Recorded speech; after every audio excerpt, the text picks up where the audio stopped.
All right, we're ready to go. All right, welcome everyone. I'm going to call to order the meeting, the June 30th, 2026 Columbia Heights Public Schools School Board meeting. If you're able, please rise and join us in the Pledge of Allegiance. I pledge allegiance to the flag of the United States of America and to the republic for which it stands, one nation, under God, indivisible, with liberty and justice for all. All right, thank you. Laura, if you could do roll call, please. Maderas? Here. Podnas-Bondas? Here. Poole? Here. Granlund? Here? Petway? Here. Palmer here. And Superintendent Sundbeck. Here. Wonderful. All right, Columbia Heights Public Schools, creating worlds of opportunity for each and every learner. All belong, all succeed. Our core values are community, excellence, collaboration, integrity, respect, courage, and innovation. All right, next up we have our agenda, approval, adjustments, and announcements. First up, can I get a motion to approve the agenda as presented? So moved. Thank you, Michelle. Can I get a second? Second. Second by Jenna. All those in favor say aye. Aye. Opposed? All right, agenda carries. Announcements. Wow. All right, so we're at the end of June, but this is lovely. August, everybody. The next meeting is August 18th at 5:30. There's a work session here in the community room. August 31st is the first day of school, which is earlier than what we are used to, everyone. Just as a heads up, we will continue to be talking about that. September 8th at 6 p.m. is the school board meeting, again, here in the community room. September 15th at 5:30 is our work session, again, in the community room. And September 22nd at 6 p.m., we have a school board meeting, guess where? In the community room. All right. Next up, we have citizens and employee representatives with communication to the board. At this time, any citizen or employee may briefly address the school board. The board will listen to the brief remarks, ask clarifying questions, and if desired, request that the administration follow up. The board will not take action at this meeting on requests presented at this time. Time will be limited to 3 minutes per speaker. It's my understanding we do not have any communication at this time. All right. So we got through a lot in 3 minutes, guys. I love this. Next up, we have the consent agenda. The consent agenda includes the personnel report, workers' compensation insurance renewal, MSBA membership, the READ Act memorandum of understanding, minutes, and policy second reading. Can I get a motion to accept the consent agenda as presented? So moved. Thank you, Laura. Can I get a second? Second. Thank you. Discussion? Just make a comment. We did actually have a discussion on all of these items here, so it may look like a rubber stamp on the outside, but we had extensive conversation. Thank you. At our last work session, if I recall correctly. Our last work Some session. of them were. Yep. Thank you very much for that. Any other discussion? All right. We'll go forward with a vote. All those in favor of accepting the consent agenda say aye. Aye. Aye. Opposed? Motion carries. Next up, we have discussions, reports and information items, reports from the board. Let's start with Julie. Me? Do you have anything? Yeah, go ahead. Let's start. My report is very short, actually. Although I have looked at March and April financials, I still have I have some questions that I still want to send to the finance team, and hopefully I'll just be able to fix that or figure that out in July. Meanwhile, I was at the work session last week, so that's it. Wonderful. Thank you. Jenna. I attended the Jamboree Parade and walked with the superintendent and other school board members, participated in that parade and threw candy. That was a great community event, a lot of great energy, a lot of people very positive and excited about the school, so I loved participating in that. And I also attended the work session last week. Thank you. Thank you. Jessica. Thank you. I also have a brief report, as we've been meeting pretty regularly here in June. Like others have said, I attended the work session of the board last week. I also was able to help kick off Jamboree by walking with the school district in the parade, which was really fun to see all of the families and community members outlining the parade routes. And then I did also attend the time capsule event hosted by the city at Wargo Park last week. And that was really, it was a really amazing event to hear from people who were there when they buried the time capsule 50 years ago. And I'm very excited about the possibility of putting forward our own time capsule now in 2026. And maybe some folks who are involved with that will be at Wargo Court 50 years from now to see it open with other community members at that time. So that was a really cool event. And then lastly, I just wanted to let members of the board know, if they didn't see it, that MSBA hosted a webinar on policy and legal updates coming out of the legislative session. So to give everybody sort of a heads up about what policy changes may be coming down the pike in order to comply with state statute changes. And so I did watch that webinar as we prepare for changes that will need to be made going into the policy subcommittee next year and then eventually this board. Although I will say, because it was not a policy year, thankfully there's not a whole lot of substantive policy change coming out of the legislature. We have all of that fun to look forward to, I'm sure, next year. So that's my report. Thank you. Sounds good, thank you. Laura? I really don't have a whole lot to report. I was at the work session last week and actually did meet with you, Jessica, over at Three Rivers. So that was That's right. Kind of awesome. Yeah. Thank you for your time. Yeah, wonderful. Michelle?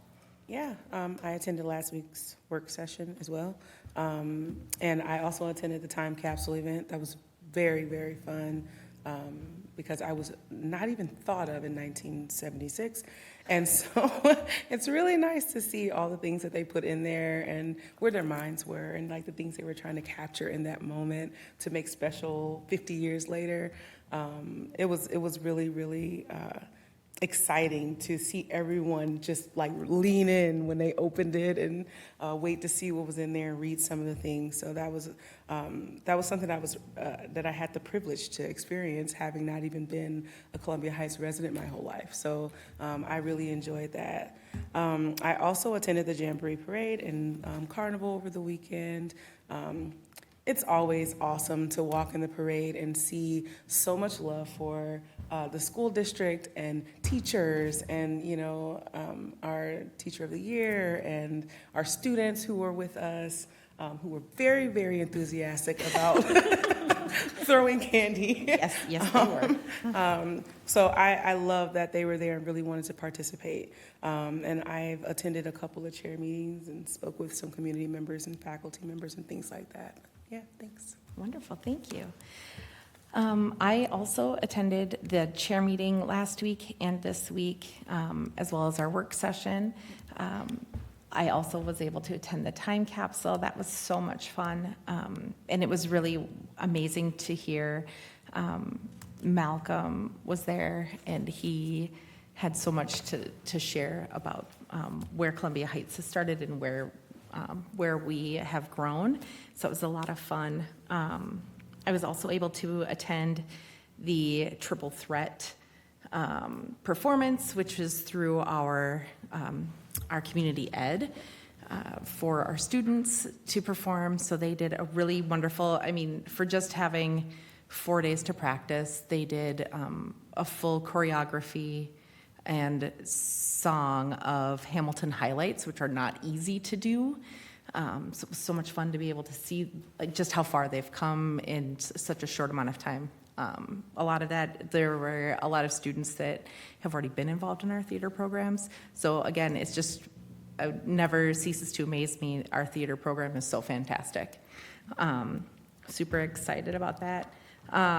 Following the time capsule opening, I did go with the superintendent and Ms. Alvarez to Costco to supervise the purchase of candy. To make sure we did not get raisins, as was No, it was a lot of fun to go. Waitress candy. It was a lot of fun to go with Superintendent and Ms. Alvarez to make sure that we could find candy that was fun to, to hand out to children, and we did a really good job. It was really a lot of fun.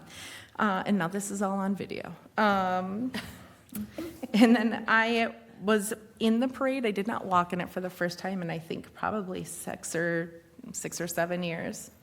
She has her headphones on. Yeah, you got headphones on. You rode in it, though. I rode in it though, yeah. So You had a nice little pom-pom I on did your... have I had Yeah, pom-pom your at the foot. end of my boot. That's awesome. So I could sort of still show some Heights energy. A lot of fun talking with people at Jamboree, at Parade, and honestly, all over the last few weeks, which is such a gift. So, yeah.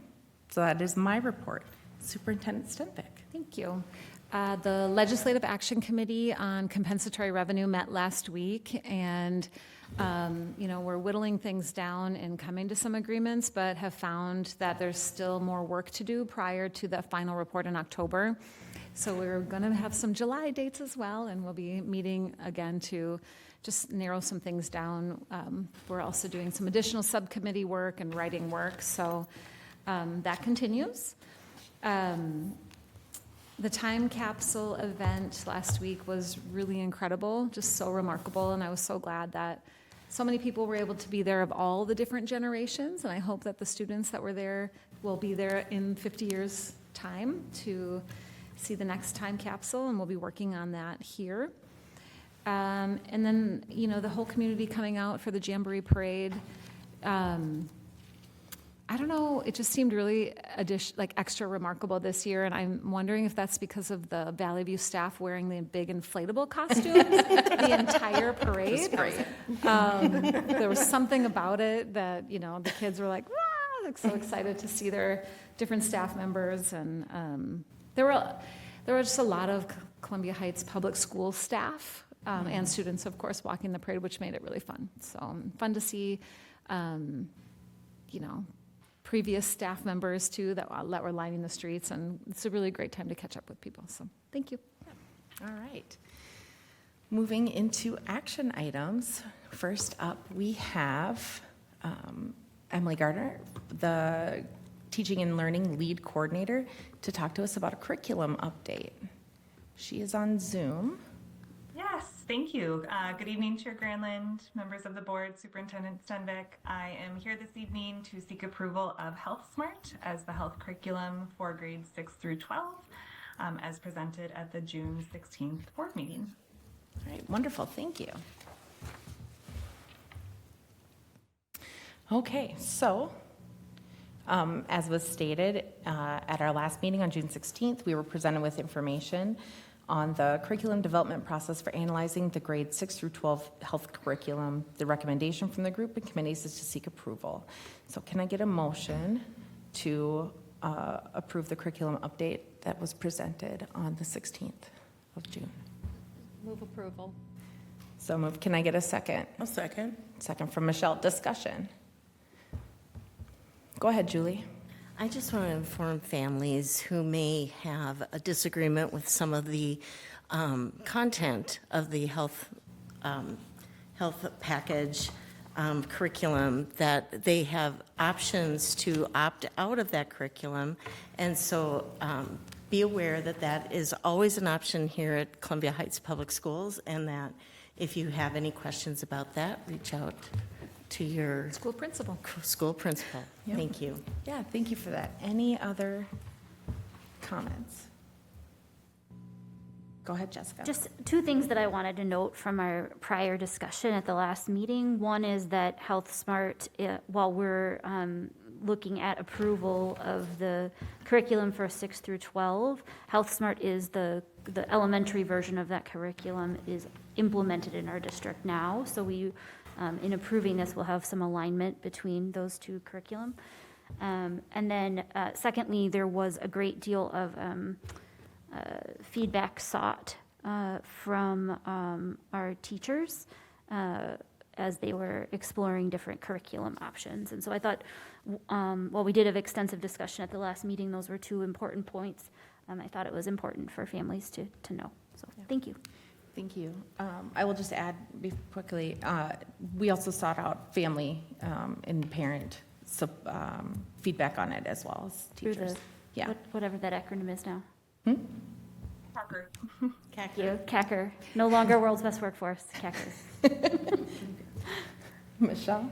I also wanted to point out that we are updating our curriculum because we have to in this moment, right? And so it's just time for us to do that again and update it. So we didn't just choose willy-nilly to upgrade or update our curriculum around this. We chose this because we thought it was the best option for a necessity that we have. Good point. All right. Any other discussion? All right, then we will move to a vote. All those in favor say aye. Aye. Opposed? All right, motion carries. Thank you, Ms. Gartner. Thank you. Next up, we have the resolution on population with Director Hennekins.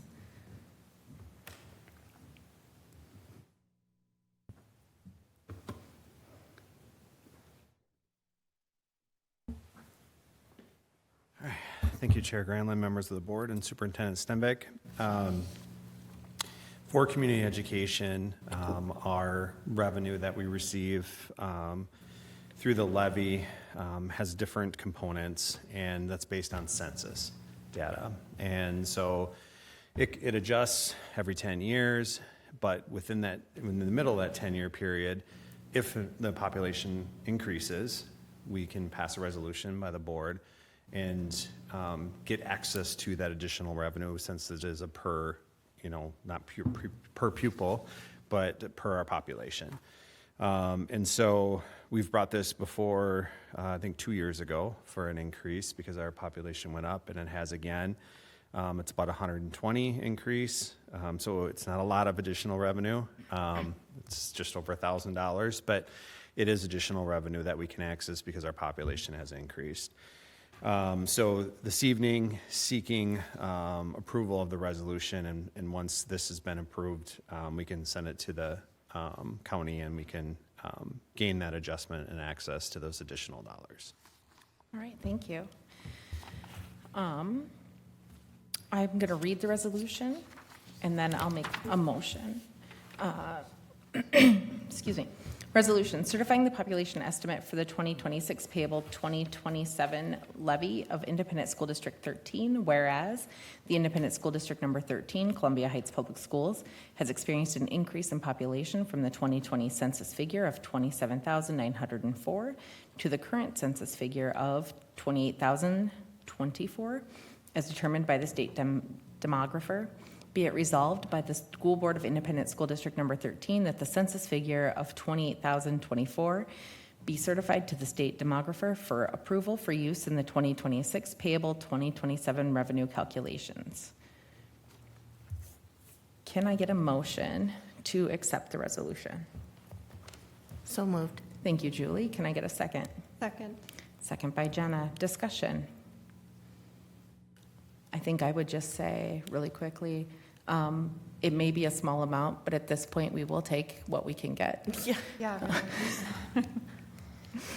Go ahead, Jenna. To clarify, this doesn't change an amount that property owners are paying in. It's just updating the population change. It is an adjustment to our levy. So it's the 2026 payable 27, which is fiscal year 28 revenue. So taxes collected in 27, recognized in fiscal year 28 for us. And so this is an increase to that community ed component in the categories of general community ed, youth services, adults with disabilities, and youth after-school enrichment. And you can see it's a very small dollar amount per that census number. So it is a very small dollar amount we're talking about overall, but of just over $1,000. But again, it's it can help those programs, additional supplies, it's something. Thank you for the clarification. I understand. Great question. Any other discussion? Okay, as this is a resolution, we'll have a roll call vote, if you would, Laura. Maderas, Aye. Bodnas Bondas, Aye. Poole, Aye. Granlund, Aye. Petway, Aye. Palmer, aye. All right, resolution carries. Thank you so much. All right, next up, we have our operating levy. Thank you, Chair Granlund, members of the board, and Superintendent Stenbeck. At previous two board meetings, actually, and obviously through the community survey process, this has been something that's been well discussed, and we've presented information on the new operating levy. Have a lot of discussion about what that proposal would be to the voters for the levy question, and that per pupil increase to an operating levy or for an additional operating levy with a rate of inflation. And the recommendation the board is seeing this evening on that per pupil is the $550, which is that $170 on an average household of $275,000. And then again, with subject to an annual increase at the rate of inflation. So this evening, seeking approval from the school board to approve the resolution for a new referendum revenue authorization in the amount of $550 per pupil with an annual increase rate of inflation, and calling for a special election. So this is approval to, it's a special election for the school district. It's still a regular election, the November election. I'll just say the November election. Then that'll go to the voters with the question that you can see on the page. It's also within the resolution. All right, thank you for that. Because this resolution was distributed in advance and there are ample copies available to the public, without objection, we are going to waive the reading per recommendation from the parliamentarian. Without objection. There's no motion, yep, no objections. I was going to suggest that. Yeah, yep. We were on it, so, Although it would be fun to listen to. no. Not fun. What did I do to you, Laura? She'll assign it to you. Yeah, exactly. There you go, per your suggestion. Per chair request. All right, so let's have, do I need to have a motion to have a discussion for this? Yeah, there's. Okay, can I have a motion resolutions on the- to No. accept the, what? Yeah, sorry, yes. Can I have a motion to accept the resolution? I'll move it. Thank you. Michelle, can I get a second? I'll second that. Thank you, Laura. Let's have a discussion now. As Brian said, we talked about this at two different work sessions and multiple school board meetings, which can be found on our YouTube channel. This is not something that we take lightly. This was an incredible amount of discussion and time. We looked at historical data as well as current data to make sure that we were understanding the needs of our school district, our community as a whole, as well as what we need for our staff and our students. And it's a very tight balance, especially now where things are so tight for a lot of people. And also, this will not, while this will make a dent in what we lost from compensatory aid, this does not replace compensatory aid entirely, and we will not see these funds for years, even now. However, what I think my hope is with moving this forward is that we are setting up future board and our future school community for success in the long run. We're trying to make sure that things like compensatory aid change on the whims of the legislature does not hit us as hard as it has. I will say it very much has felt like the state and federal governments have kicked us while we were down, and we've made our feelings known about that. We have a wonderful legislative action committee. We have a wonderful community that's gone up and spoken. We have a lot of advocates for us at the state legislature. Unfortunately, it was just not enough. And so I think this is the most conversation we've ever had, really kind of going into having this operating levy, even with the one where it hadn't been updated for 18 years. This was really robust and really looking at the data and really being thoughtful about it. So I want to make sure that the community knows that this is not something that we're trying to sneak by in the night. This is something that's had ample discussion. After that, go ahead, Laura. It's very, very well said, and we did have quite a bit of even starting way back when there were suggestions that, that there was going to be some threat to our compensatory funding. So there was a lot of a preparation that was done by our Director of Finance, putting some funds aside, and other cost savings will, that we put into place early, so that we wouldn't have to, because we knew it was going to be a very large ask from our community, but our community has consistently come out to support us, and we're really thankful for that cooperation. The state may have let us down, but our community never does. That's right. So, Well said. so it is unfortunate that we have to ask, but it would be utterly irresponsible if we didn't, Yeah. in my opinion.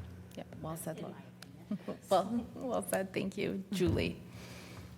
I just want to mention to the community that, first of all, we really appreciate all the support they have given us. And this ask is really, we're talking about $170 a year in property taxes for an average home of $275. That will replace about $2 million of the $3.3 million that we've actually lost. And we may be losing again when it comes to our special needs children. And, there's some Blue Ribbon Commission that's reevaluating the funds for that, and it doesn't look positive right now. So I just want to let our community know that we really thought through this, and we said, we've made cuts. Every year we've kind of made cuts, except for the last two, because we were so blessed by having the student enrollment that we had, and we saved through that time. So that's why we were able to, kind of absorb this $3 million, but we did have to make some cuts. And if we don't do something like this, more and more cuts are going to have to come. So we are being as conservative as possible in estimating what maybe families can actually absorb in this situation. So we really appreciate everyone's participation and being a partner with our district and helping us with this resolution. Well said. Go ahead, Jessica. Thank you. I agree with much of what's been said. In particular, Laura, you talked about being responsible. And I do think that given the circumstances, we have a responsibility to go to our community and let them discuss what they want the future of our schools to be, and show us that through their vote. We have had lots of discussion about this over numerous meetings. I would encourage anyone who has questions or feels like they're not getting, enough information during this presentation or discussion tonight to go back and look at some of the discussions we've had at our last meetings, including our last regular board meeting.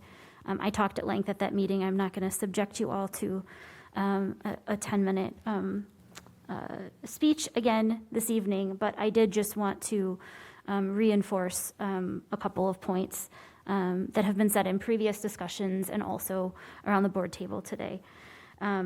I agree that going to our community to ask for more financial support through an additional levy is a difficult ask, especially as many in our community are struggling financially, and as we have gone to our community in recent years to ask for a levy increase for the first time in many, many years.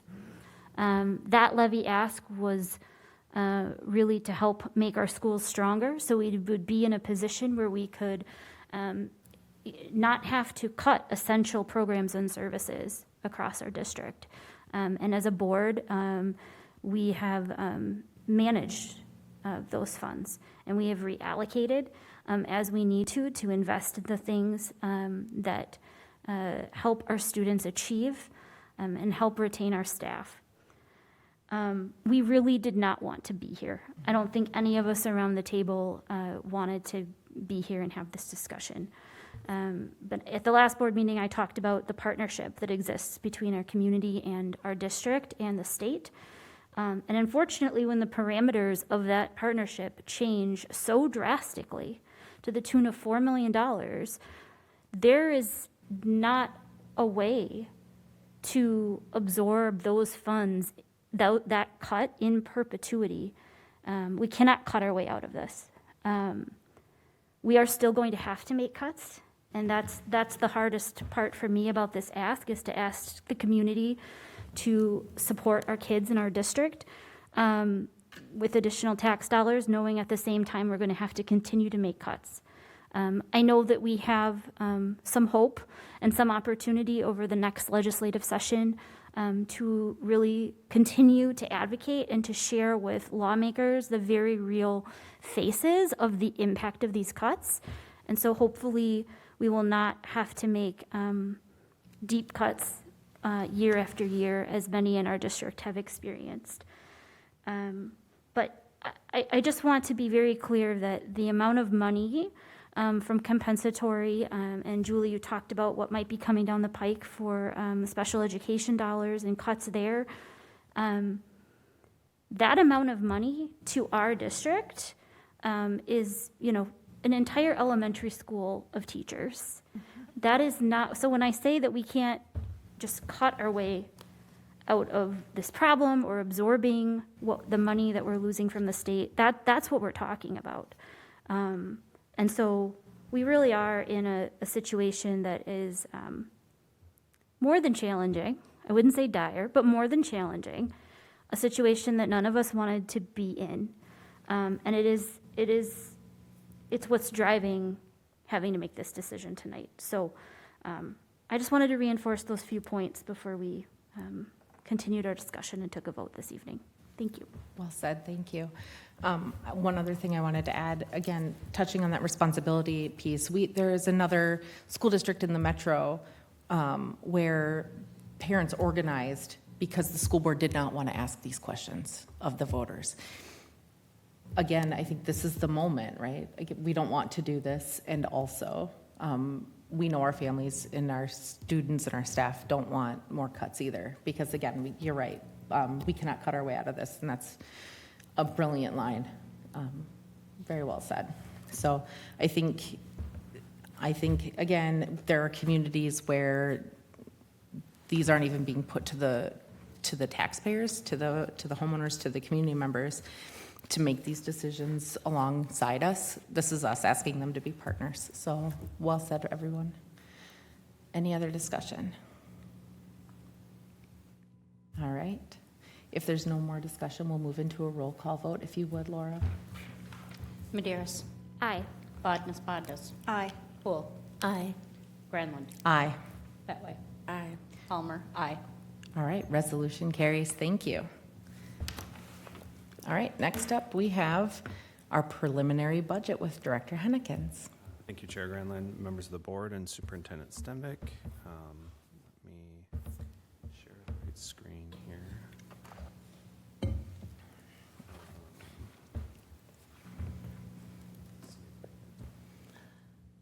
Hide some of this stuff here. There we go. Thank you, Patrick, in the background there. It's like, I see it just fine. What's going on? Here, I can move over here. And can we make this any bigger? No, we can't. No, because it's in the Zoom. Yeah, it's in the Zoom. Okay. You guys have it in front of you on your. We do. So this evening, seeking approval for the preliminary budget for 26-27. To make it bigger. Yes, I can do that. Thank you. There you go. Now we're getting there. The 26-27 school year preliminary budget. Each year, every school district prior to July 1st, so getting on another wire here, we must approve a preliminary budget for the next fiscal year. This was presented and discussed in detail at the last work session. And I'm just going to kind of step through some of the highlights of the budget. Starting at the top, in our unassigned here, we can see coming into the year, we had about a $10.8 million fund balance, and which puts us within our fund balance policy currently, though it's on the lower side, but it's within our fund balance policy. And for this year, in the unassigned, which is a major portion of our general fund, about $49.7 million in revenues and about $50 million in expenditures. This is exactly what we expected. Previous conversation about compensatory aid and the loss of $3 million in compensatory aid, loss of student enrollment over this last year has had an impact on this component here.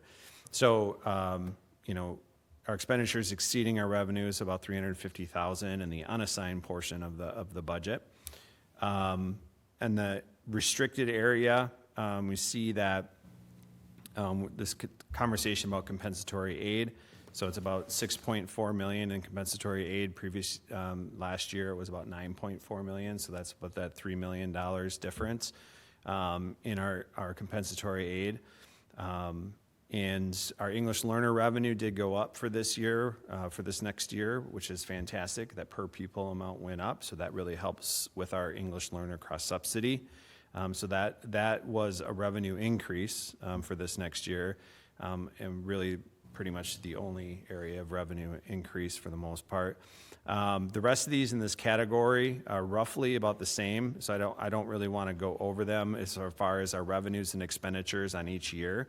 Because in these restricted areas, typically we receive the revenue and we're expensing the revenue. There's been some exceptions to that, which is really around long-term facility maintenance and operating capital, where we've been carrying over some balance there and building up those funds a little bit. Projecting out, we have average age buildings of over 50 years old. And so it's been critical for us to attempt our best to save some funds there, so when things happen in those buildings, we can afford to do them, without deficit spending in those areas. Grants have continued to go down each year since COVID. COVID was the peak of that grants area. So previous year we were right about 3.5 million. So now we're under 3 million going into next year. So we continue to strive for getting as many grants as we can to cover things, maintain things that we have existing that are being paid for our grants. But that is an area where right now we're about $500,000 less than the previous fiscal year. So all told at the bottom, with our restricted area and our unassigned area, we have about $68 million in expenses, or revenues, and about $69.5 million in expenses. So we're deficit spending about $1.3 million projected for next fiscal year. And so at the top here, that fund balance is going to go down a little bit, about $10.5 million for the end of projected on FY27. So the other areas, just quickly, food service fund has been a healthy fund for us for many years now. We've been doing some improvements with our kitchens with that additional fund balance within that category. Our meal service has been up since Universal Meals, which has helped that revenue stream. But we do anticipate another year of deficit spending there. Again, it's expected. We're doing some projects and improvements within our kitchens. Currently, we have additional capital expenditures that are from this fund that are going into the kitchen at Valley View Elementary this summer, which is super exciting. It's a big open space with dirt right now. It's a great fun project there. Community education has been a struggling fund since COVID. Last year, we did a great job of making some adjustments to improve that fund. This year, we anticipate some deficit spend, but still ending the year with actually, we anticipate in community ed, not a deficit spend, but an increased revenue a little bit in there. So about $400,000 in fund balance, which is great for community education. It's actually really healthy for that program. Building construction fund is that capital projects levy, and that ebbs and flows a little bit based on our deferred maintenance. So it helps 60% deferred maintenance projects in the district, 40% technology, personalized learning. So we've had some carrying a fund balance. So this year we anticipate some additional dollars going into projects, and so we intend to spend down. No, we intend to increase. Sorry, we're the next fiscal year after that, in the closing, we're gonna spend down a little bit. So we're carrying it a little bit so that for FY27 or summer of 2027, we can wrap up that Valley View project and not leave anything on the table. And then debt service fund is really for our debt, so it's money in and out. We are allowed to levy to 105% of the debt. So each year we're levying a little bit more, and so that's held in a fund balance. We don't just get to keep that. Once that dollar amount goes to a certain point, then it starts going back. So then it's a negative adjustment on our levy. But there is an allowable point where we can take that money and just add it into existing new debt, which is what we've done, which helps defer some of the tax for the first year. So we're using $508,621. So that's just lowering that balance there to $202,713. Building construction fund is the one that makes things look a little weird at the end because it's a large amount of revenue coming in, which makes our overall budget with all funds look like it increased so much. And now we're just seeing the expenses moving forward. So you see the deficit spend there. We're spending about, in next fiscal year, about $7.5 million. But we'll still have a fund balance there going into the next fiscal year. And we'll spend that out to close everything up. And then in the internal service fund dental, so we're self-insured, so we maintain a fund balance there to pay for our dental claims. That we're deficit spending a little bit there, but so we'll have to increase our dental rates moving forward. But for next year, we're holding steady. And then our OPEB trust for post-employment benefits, very healthy, fully funded for our liabilities with post-employment benefits moving into the future. So very happy with that fund. So total funds, you see the $78,783,000 in revenue, $87,854,000 in expenses. So our expenses are exceeding our revenues by $9 million total, all funds. But again, that's expected given our levy. And there's a portion of that is that general fund, which is, again, a big part of that is our loss in $3 million in revenue. So from compensatory. So that's the total preliminary budget. Seeking approval for fiscal year 27. All right, thank you. Can I get a motion to accept the preliminary budget for fiscal year 2027 as presented? So moved. Thank you, Julie. Can I get a second? Second. Second by Jenna. Discussion. Go ahead. I just want to make a comment. I really love your presentations. Thank you for really drilling down in there and answering a lot of those questions. And I'd also like to further say that even though there's this big budget, each one of those allocations there's a lane of what we can spend in there. Just because we have more money in this fund doesn't mean that we can switch it over and then cover some of the deficits in some of the other ones. And I know you've said that in so many different ways, but I just want to reiterate that it's not, we don't just get a big pot and get to pick and choose what we get to spend it on. Right. Yep, correct. Go ahead, Julie. And I want to make a comment that our June 2026 balance is pre-audit. So when the audit happens, there may be some minor adjustments that go through those numbers that may impact the final budget. Well said, thank you. So just for folks at home, you said there was some deficit spending. Even with that deficit spending, will we still remain within our fund balance policy? Yes. Okay, thank you. Secondly, I would just like to say, because this comes up sort of frequently, why do you have a fund balance?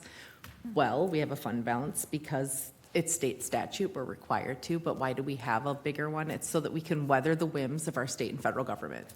I'll just be very, very clear about that. And that helps. It does not erase any of those changes, but it helps. And also, our fund balance won't be this robust because we have to dip into it to pay for other things as things come up. So wanted to also get that sort of in folks' awareness. Go ahead. And I want to piggyback off of that as well. The other main reason for having a fund balance is so that we can pay what we need to pay when we need to pay it. Yeah. Because it is really not fun. I've been on the board long enough to know that we've had to take out loans to be able to cover payroll because the funding we were getting in just didn't come in on the right time, so we needed like a bridge one. Yep. So, Yeah. the money was coming, it just wasn't coming yet, or the state would hold back on funds. Yep. It was nothing that we did. It was Nothing the It was timing, and we just kept it very small at the time, and we just said, we're done with basically throwing money away to borrow money. Yep, that's right. You know, Exactly. so. All right. And thank you for fixing Yeah, it. yeah, thank you It took for, a lot of work to get us where we're at, and I really commend the work on that. yep. Well said. Any other discussion? All right, if there's no other discussion, we will move to a vote. All those in favor of accepting the budget as presented, say aye. Aye. Opposed? Motion carries. All right.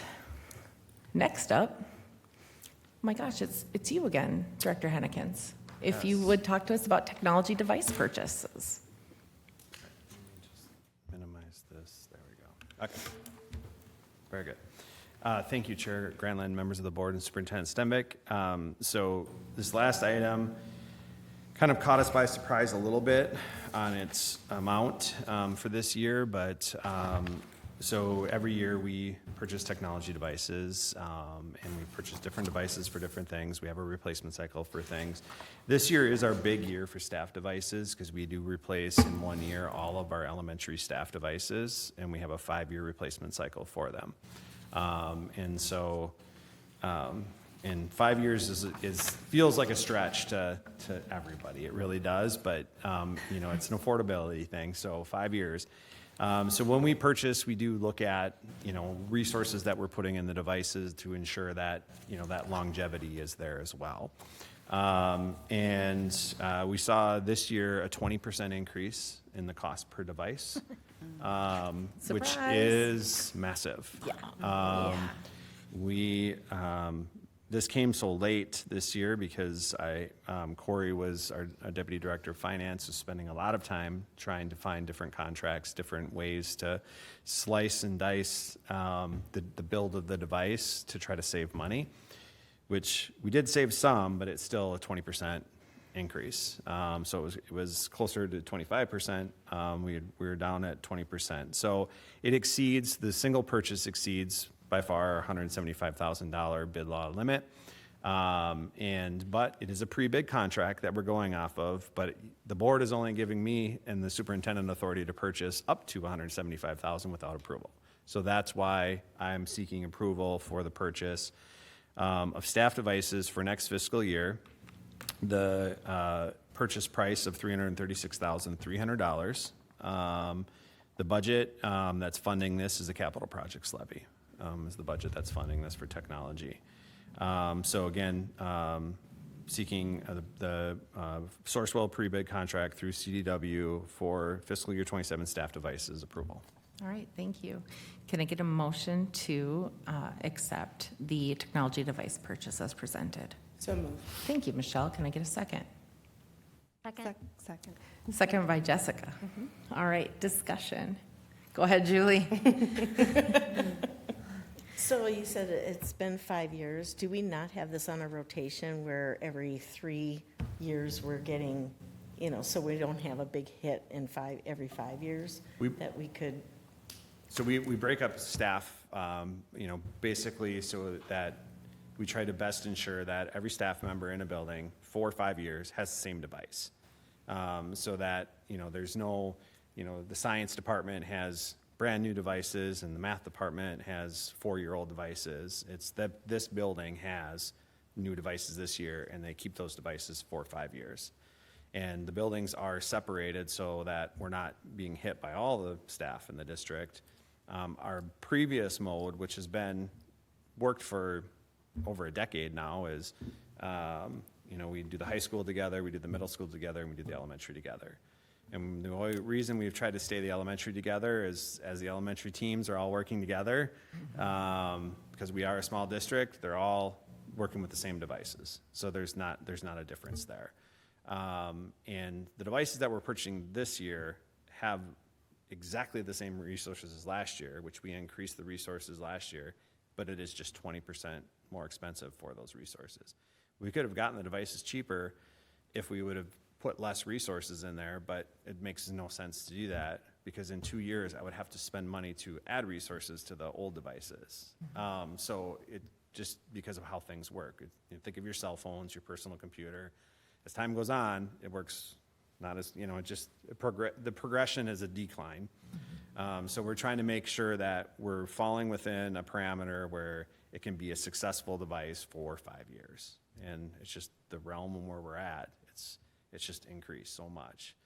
Cost of the, import, it's just where these things are made. Tariffs, we'll just say the word, has been really hard on the tech sector, especially. So. Yep, go ahead, Julie. So based on that, so is the high school on a different rotation okay, that's what I was thinking, Yeah. we don't want to have every 5 years this big hit Yeah. if we're not, Yep. So right now, that rotation, we have the staff devices are done in a 3-year rotation, basically. And then the other years, we're doing like some of the district office staff, family center staff, and we're doing some of the other things that need to happen in a replacement cycle, like projection systems in the classroom and these other things that keep coming at us. I was going to point out, at our. So those other things that we need to do.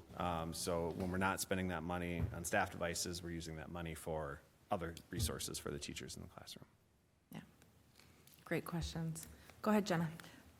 Does this include, when you say staff devices, does this include the devices that students bring home? Are we No. talking about that too? Okay, this is separate. Yep. Can you clarify what are staff devices? So staff devices are their computer, the computer that we issue them. That's what it is. So, we've standardized with HP computers here, have for many years, and so we're rotating through this. This year we expanded our search a little bit more. Looking at other providers to see what comparable we could get and to see if it made it a difference, really, and it also something that we could manage internally from a support perspective. It just didn't to make any changes. So we're continuing with that same build and from HP, basically. Thank you for clarifying. Yes. Go ahead, Michelle. So what happens to the computers that are phased out? Are we able to sell those or recoup a little bit of money on them? Yeah, so typically, we keep some of them because we use them for the good ones, the nice ones, for loaner devices. And sometimes we've given programs carts of those older computers for access to things like we did for engineering before. It's really usually kind of a one-year wonder because you get to a point where a device you spend more time trying to fix it, keep it running, than it really, it's just a different level of use. And so typically what we're doing is once we get to that point of, the best of the best that we can keep for another year, maybe 2, we're recycling them. And we get a credit for recycling. So there is a credit, but it is a very nominal credit. Just based on volume and based on what they are, but we do get a credit back when we go through recycling programs, and we've done different ones over the years. Student Chromebooks, a lot less of a credit for them, as you can anticipate. We don't have to go into that. But we do try to maximize that, because just like the community ed item from earlier, $1,000 or $1,500, it Something. makes a difference. Yeah. It's something, so, Well, thank you. yeah. Great questions. I'm grateful that you also talked about the impact of tariffs on, what I'm guessing a lot of these computers are going to be imported. They typically are. Yeah, all of them are. Yeah. And so just noting that too, that's another financial crunch that we're working under. 20% is wild. That is a wild increase. Yep. So, I actually have a question. So is this going to come out completely out of that referendum that Yes. we had? Yes. Okay, and we don't have to dip into the general fund to cover it, okay? yep. Jessica, did you have a question? Nope, I was just. Okay. Got it. All right. If there's no other discussion, we will move to a vote. All those in favor of technology device purchase, please say aye. Aye. Opposed? Motion carries. Thank you. Thank you. All right. Lastly, we have building capacity with Superintendent Stenbeck. Thank you, Chair Granlund, members of the board. This evening, I'm here seeking approval to close the transition program to open enrollment. The transition program is really a separate school within Columbia Heights, housed at Columbia Heights High School, and it is for qualifying students with IEPs and special education programs that are ages 18, and that service terminates on their 22nd birthday. So it's really a great opportunity for some of our older students. However, given the enrollments that we've already had and plus the students that were previously enrolled, we are at the capacity where if a student that moves into the resident district boundaries, we obviously have to save a space or two for those students, and that's about where we're at right now. So I'm here seeking approval to close the transition program to open enrollment, knowing that, of course, all resident students would be welcomed in the program. All right, thank you. Can I get a motion to accept the recommendation on the transition program? So moved. Ooh, Jenna. It's like the same Second, voice. second Julie, thank you. Discussion. Go ahead, Jenna. Will this program be available again in the future? I know you're closing because it's at capacity, correct? Yes. Yep, that's right. In fact, last year we added a second classroom and we did not receive the enrollment. So it was really underutilized, and so we're not going to do that again. So we went back to what we have done for decades, which is the one classroom. So, every week we monitor that enrollment, not as much over the summer, like in July, but, starting right back up again in August, you all will be receiving those weekly enrollment reports. Great. And so we always keep a pulse on it. Okay, good Yeah. to hear. And then just to have that conversation, particularly with our newest board member, it's in statute, the process for closing and what we can't close on a whim. We have to be at building capacity, or in this case, this is a school within a school that they're at capacity. And we do monitor it very closely. Thanks. Thank you. I just would add to that these building capacity requests do come in for all of the grades and other things.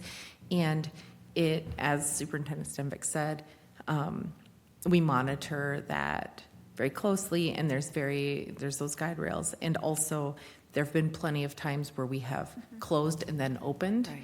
or opened and then closed. So within the school year. So that is something that has happened, and if the need arises, it'll come back to the board to open it. And we're really good at monitoring that, so. Good to know. Thank you. Yeah, Go ahead, I'd Laura. actually say that I did get the call today to make sure that my student was going to be enrolled in this particular program. So I can tell you that is closely monitored. So, and I think it's really good to keep an eye on those, to make sure that we do have space for new resident students, and just making sure that the programs stay full, but yet still have a little bit of capacity, because we definitely don't want to be out overcrowding in some of these programs. Exactly, yep. And that the again, program is available for Yes. people who I've- live, students who live in district. yeah. Always. I was just going to say that, yep. Yep, it does not matter if this is closed. If somebody lives within the boundaries of our school district, they are always able to enroll, so. Good discussion. All right, any other discussion? Okay, we'll move forward to a vote. All those in favor of closing the transition program to open enrollment for the 2026-2027 school year, please say aye. Aye. Opposed? Motion carries. All right. Thank you. Thank you. All right, we have board topics. I got nothing. You what? I got nothing. Oh, I thought you said I have something, and I was like, wow. I don't know if there's no board This is like a topics. first. This is like a first. I don't know what to do. I should invent something. I don't. There are no meetings in July, is that correct? Correct. There are no meetings Okay. in July. That is, yeah. Unless for some, yeah, knock on some. There, we found it, yeah. Should the need arise. But that will be with ample discussion opportunity. All right, well, I think I would just say to all of you here and to anybody who happens to be watching this at home, either now or in the future, happy 250th birthday to the United States. I hope everybody celebrates safely and comes back with all of their fingers and toes.